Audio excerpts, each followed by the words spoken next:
Do you ever feel stressed, rushed, or overloaded? Personally, I find that a lot of the time when life feels overwhelming, it feels like I don't have enough time to focus on what I need to do. So in this video, I'll be sharing some of the ways I've found that allowing myself to take the time I need can make it significantly easier to cope when things feel stressful or overwhelming.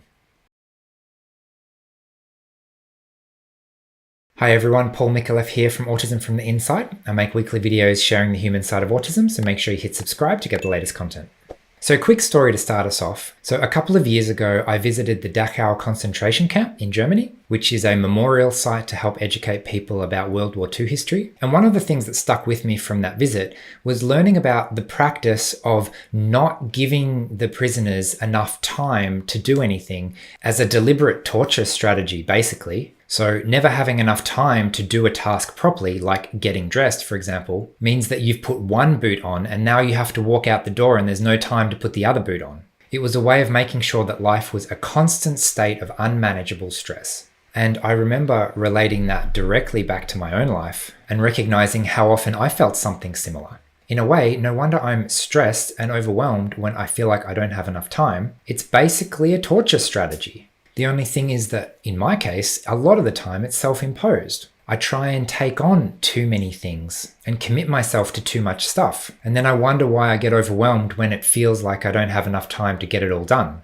And I think part of the reason that this is such a common thing is that it's really easy to underestimate how much extra time I need for a lot of basic things. One of our member webinars recently was on leveraging routines. And one of the things that we came up with is that we need routines a lot of the time. We rely on them to function and to get through everyday life, which means that in new situations, we have to budget a lot of extra time to work out what to do in unfamiliar environments. In other words, when I'm used to leveraging the efficiency of routines, when I want to do something new or unfamiliar, I have to remember that it's going to take me a lot more time than usual because I can't leverage that efficiency that I'm used to.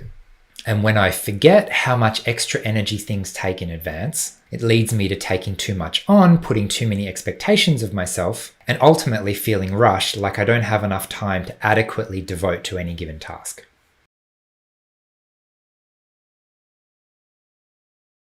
So what I've learned recently, or at least what I'm trying to relearn and internalize a bit more recently, is that life is so much nicer and easier when I allow myself to take the time that I actually need to focus on a task and to do it in the way that comes most naturally to me. Even if that means spending much more time on it than someone else in my position would normally take.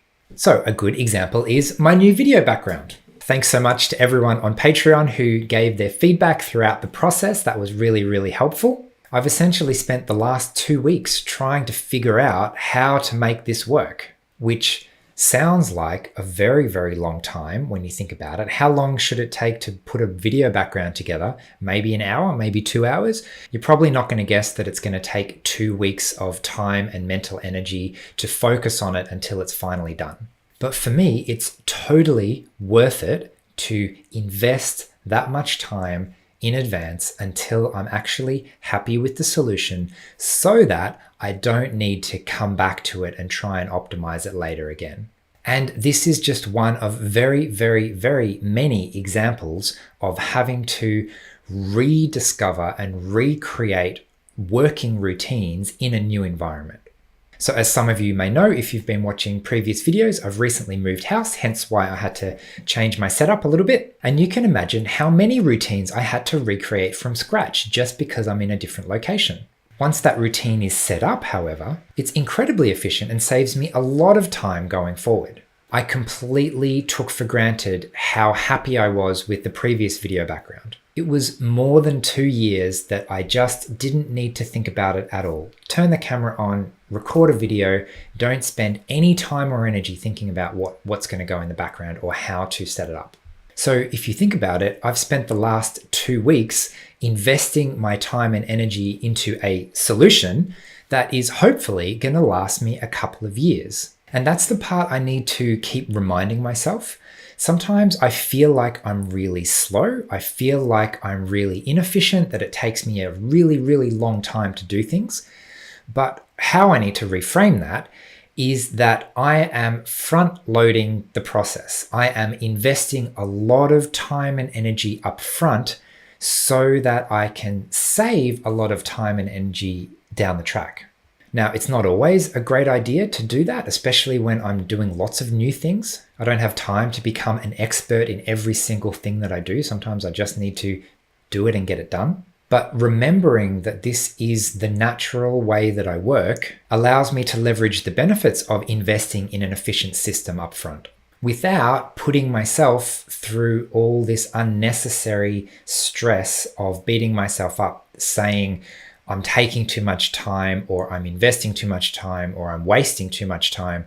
I mean, imagine if I paid myself an hourly rate for the amount of time that I invested in trying to figure out this video background, for example. Imagine if I paid someone else 2 weeks worth of work to do that. Like, that sounds like an insane level of investment, but it's what I have to do to be able to get stuff done. And this is the last piece of the puzzle for me, at least, is that what if it doesn't pay for itself back? What if this is just some kind of inefficiency that I have to live with because it's the only way that I get something done? What if I still end up behind everyone else? What if I am really slow? What if I, even at the end of the day, when you add up all the benefits and costs and everything, what if I still come out behind? Well, there's not much I can do about that. That's just how my brain works, and that's my own personal limitations. And I kind of need to accept that I do have limitations, and sometimes I can do a lot more than others in certain areas, and sometimes there are some things that I just can't keep up with everyone else. So maybe you can relate to that in some areas at least. And this is where, when I put those neuronormative expectations upon myself, like working 5 days a week, or working 8 hours a day, or socializing every weekend, or responding to text messages, or you name it, anything that other people kind of do most of the time and you're kind of expected to keep up. What if I just accept that that's too much for me, and I'm going to reduce the expectations of myself so that I don't feel rushed, so that I'm not literally torturing myself every day by creating these deadlines that I can never meet, so I'm always behind, always rushed, always stressed. One of my favorite analogies is of juggling balls, and when you have too many, it feels like everything drops. And the opposite of that is sometimes removing just one thing from my schedule suddenly brings me back from the brink of overwhelm, from the brink of pushing myself to the absolute limit, and suddenly everything is fine. Suddenly I've actually got enough time and enough energy and enough focus and attention and everything that I need to just take as long as I need to get the thing done. And suddenly, even previously stressful tasks, like answering an email or cooking dinner or going shopping or something like that, when I've got lots of time and I can just zone out and relax and do it however I feel like doing it at the time, suddenly it's actually no big deal. I'll give you another stupid little example. I needed to get some adhesive hooks to, put my picture on the wall. And I probably stood in that aisle in the shop for maybe 15 minutes, just staring at all the options and looking stuff up online and reading reviews and taking an extremely long time to make what was essentially a very, very simple decision. I could have picked any of those products. They're all pretty much the same. I'm sure they would have done fine. But instead, I didn't rush the decision. I didn't give myself a time frame. I just chilled out for 15 minutes, staring at all the different adhesive hook options until I eventually thought, okay, no, that's enough. I'll take this one and go, and everything's fine. No stress, no rush, no overload. Just take as long as I need without any stress. So that's my experience, at least. I've found that life is a lot better when I don't overload myself. And a big part of that is giving myself permission to take things at my own pace, which is sometimes incredibly quick and sometimes incredibly slow. So anyway, I should probably leave it there for today, but I'm curious to hear your experience. Do you often feel rushed that you don't have enough time meeting the expectations of daily life? How do you manage that? Maybe you've experienced burnout and had to cut back significantly on a lot of things. Please leave a comment down below. I'd love to hear your experience. Thanks again to all the channel patrons on Patreon for all your help with feedback as I set up this new background. If you're not already a patron and would like to be, you can support this channel financially for as little as $1 a week. So thanks again for watching. I hope you've enjoyed this video and I'll see you again next week. Bye.